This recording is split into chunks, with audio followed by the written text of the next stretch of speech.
Welcome to the best gambling show on the internet. This is the home of the money pick. Make sure you hit the like button. Make sure you subscribe. 2-1 on money picks last week. How about them Bears? Let's get to week 8. This is when we get down in the dirt and start mining diamonds. First game, we're going to London.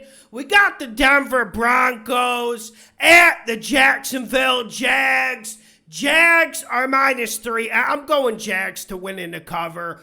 I don't know if there's been a bigger disappointment in this league than the Broncos, but let's be fair. The Jags have been an absolute disappointment themselves. They played pretty good against the Giants. If you watch that film, they probably should have beat the Giants. That's why I'm going Jags to win in the cover. Russell should be back for the Broncos, but we don't know how much that's going to help. And even if Russell is back, here's the difference in this game. To beat the Jags, you need to throw it against their secondary. And I just think the Jags get more explosion on offense. I think they get more consistency on offense. Travis Etienne finally getting the workload is what's going to spring the Jags forward. Give me Jags to win in the cover at the -3.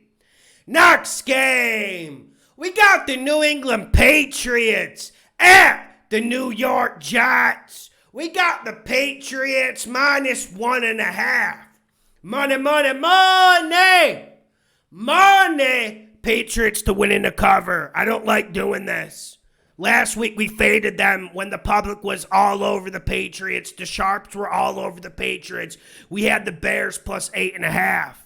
Listen, I think the Jets' time is slowly coming to an end. Like I've been saying the last 4 weeks, Zach Wilson just isn't a good enough quarterback. Zach Wilson cannot do this on his own. Breece Hall got hurt. Elijah Vera Tucker getting hurt. So I just feel like the Jets are limping into the Meadowlands for this game.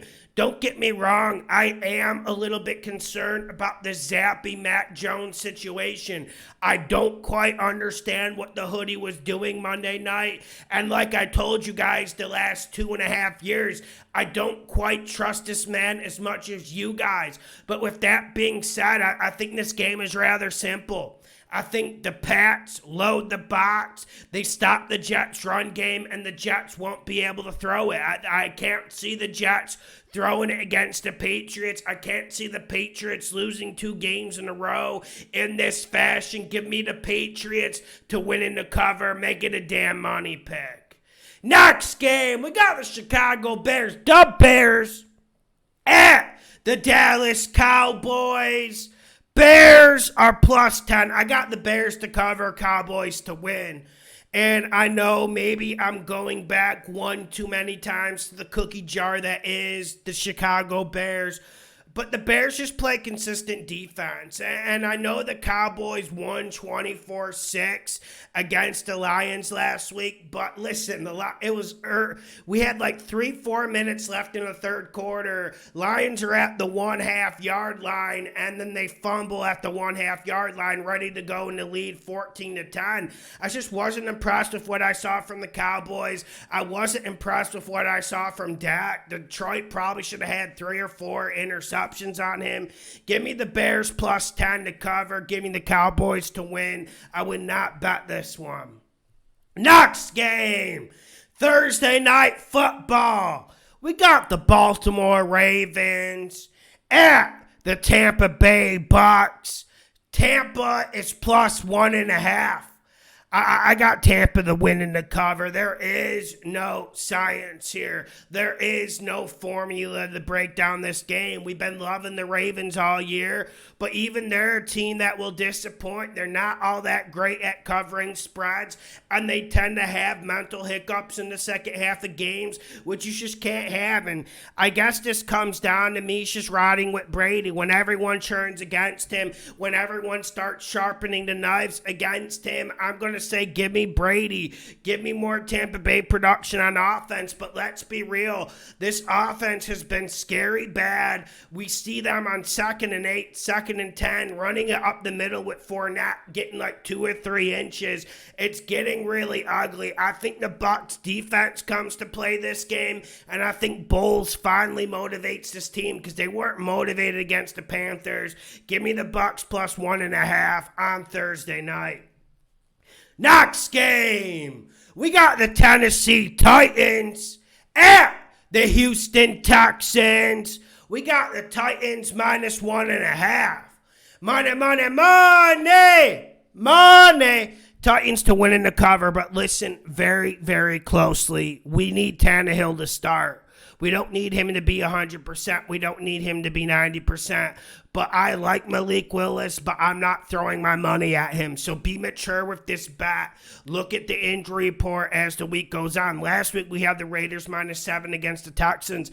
And I gotta say, the Texans were frisky like you guys said they would be. And the Texans have gotten better. But with that being said, they got severe limitations. And one Dougie Mills needs to throw the ball. It seems like there's a pick 6 every single game.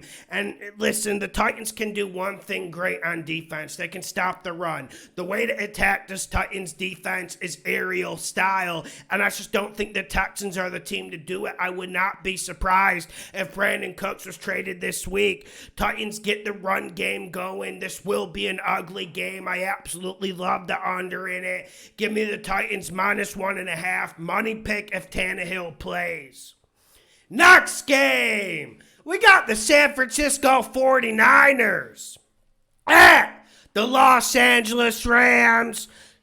San Fran is minus 1.5. I got San Fran winning the cover. This game is really hard to pick on Tuesday because I think San Fran's the better team. I think they got the better defense. I think they got more playmakers on offense, as scary as that sounds when you're talking about Cooper Kupp on the other side. But this San Fran team is riddled with injuries. That's why we rode with the Chiefs last week. And I know there's a lot of people nervous about line movement, but sometimes you got to just pick the better team and go with your gut. My gut says San Fran in this game. I haven't seen a lot from the Rams this year. They did get a much-needed bye week. I do think they come out strong, but I think we're going to see a different San Fran team. I think they're going to get more healthy, but you really have to watch this injury report. I got San Fran to win in the cover. Maybe a separate video on this game coming later in the week.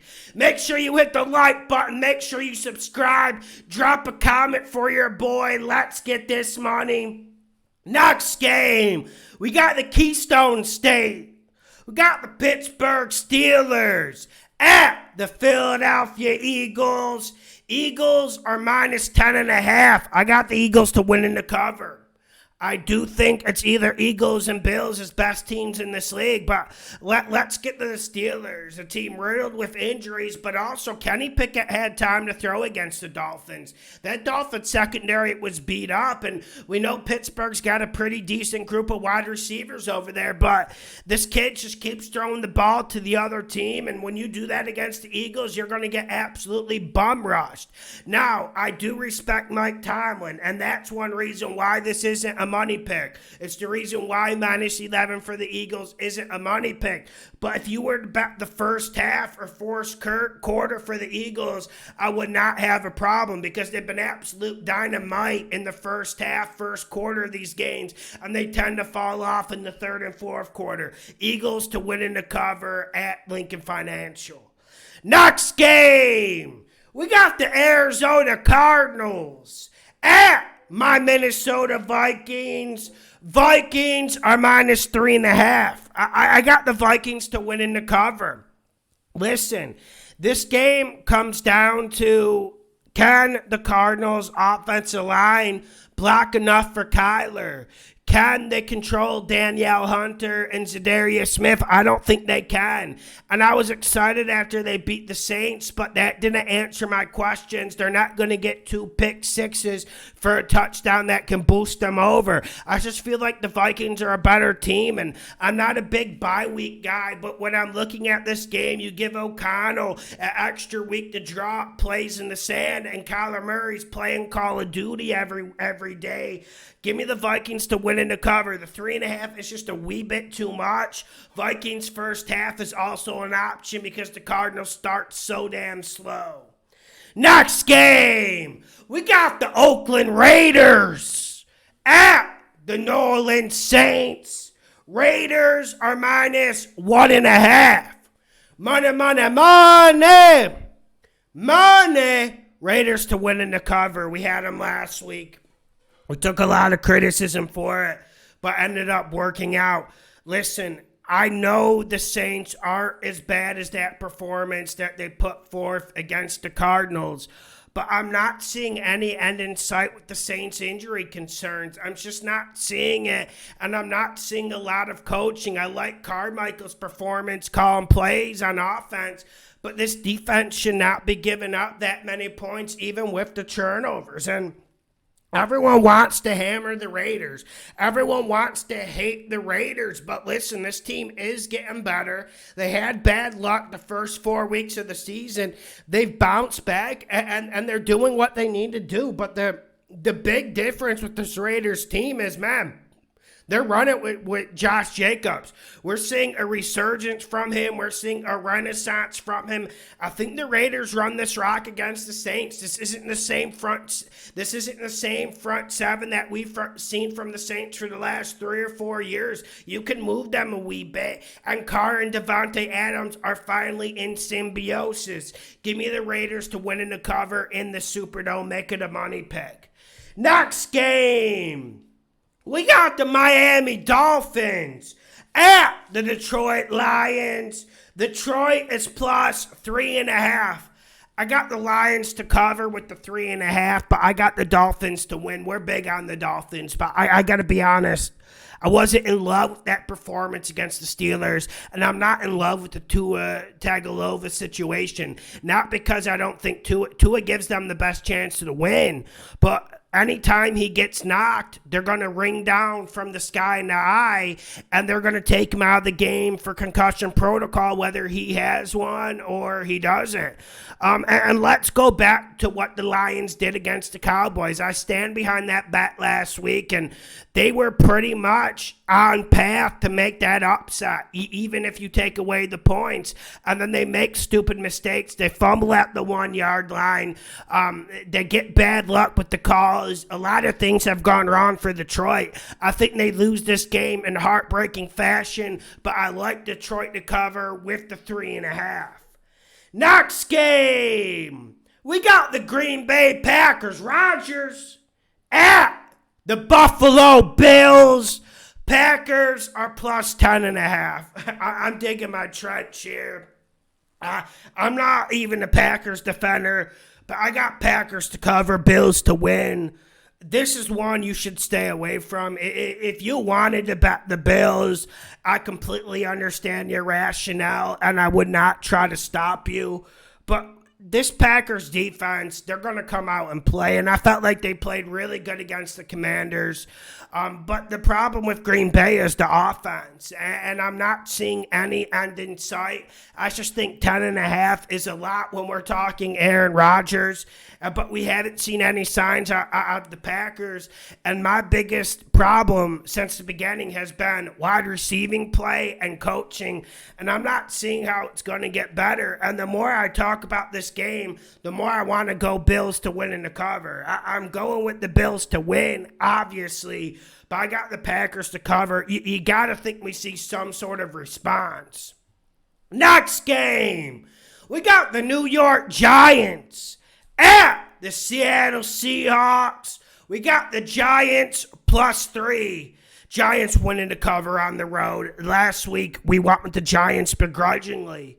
There isn't a lot of science to what they're doing. They're playing good situational football, and they're clamping down in the third and fourth quarter, and I love Martindale's system on the defensive side. And here's the matchup I think the Giants can exploit. Their defensive line against Seattle's O-line. The Seattle O-line might be the most surprising unit in pro football this year. I thought they would struggle. I thought they would absolutely get wrecked. It hasn't been that way yet, but I like what the Giants are doing up front. And when it comes down to Geno and Daniel Jones, yes, you got to like Geno Smith in this matchup if we're comparing the quarterbacks. But if we're comparing the run game, give me Saquon Barkley over Kenneth Walker. Kenneth Walker was absolutely phenomenal last week, but I like the Giants' play calling. I like Daboll's planning. That's why I absolutely love the Giants with the +3. I think they play better defense against the Seahawks, and I think they pull an upset on the road once again. Next game, we got the Cincinnati Bengals at the Cleveland Browns. Bengals are -3. Money, money, money! Money! Bengals to win in the cover. Bengals to win in the cover. You guys know I don't like betting Monday night. I don't like betting Thursday night. But this is a game I will be pulling the trigger, and I will be sending some buck shots. When I'm looking at this game, I'm seeing a Browns defense that's out of ideas. I'm seeing a secondary that is completely out of confidence, and they just can't stay with the Bengals wide receivers. And what Joe Burrow did last week to the Falcons was phenomenal. I know A.J. Terrell went out early with an injury, but we need to give him credit, and we need to give the Bengals credit for evolution the last 2 or 3 weeks. I think the Bengals come in, they throw for over 320, and I think that's enough to beat the Browns. And I also want to say, Stefanski has been absolute garbage as a coach for the Browns this year. Remember what he did against the Patriots, and everyone thought the Patriots were damn near the third best team in the AFC. Maybe it's because the Browns aren't motivated and organized. And you look at the Browns' run game, that hasn't even been working. And, Cincinnati is without DJ Reader, and you would think, okay, Chubb, Hunt, they get something going. I wouldn't go that far. I think they get more rush yards than they did against the Patriots, but I'm not seeing any evolution from the Browns in any function of the game. I mean, it was a nice backdoor cover. And it wasn't a backdoor cover, but it was a nice sneaky cover last week against the Ravens, but I don't expect that to continue. Burrow, primetime, Bengals winning the cover, making a money pick. Next game! We got the best game of the week. We got the Carolina Panthers at the Atlanta Falcons. Falcons are -4.5. I got the Falcons to win in the cover. The Falcons were absolutely heinous against the Bengals, but we got to give the Bengals a little bit of credit on that. And when I'm looking at this game, I just think Panthers last week was an admiration. I actually like this Panthers front seven. I actually think they have what it takes to go toe-to-toe with this very good run-blocking Atlanta offensive line. But I'm fading P.J. Walker. I don't think they'll get the plays down the field that they got against the Buccaneers. And I do want to say, I think the Buccaneers quit in that game. I'm not taking anything away from the Panthers. But if we know one thing about the Falcons, they aren't going to quit. They're going to fight. They're going to scrap. Give me the Falcons to win in the cover. Last game of Week 8, we got the Washington No-Names Commanders at the Indianapolis Colts. Commanders are +3.5. I got an upset here. Commanders winning the cover. Jim Irsay going with Sam Ehlinger just isn't enough for me. It's not enough to get me on the Colts train. I was on the Titans train last week.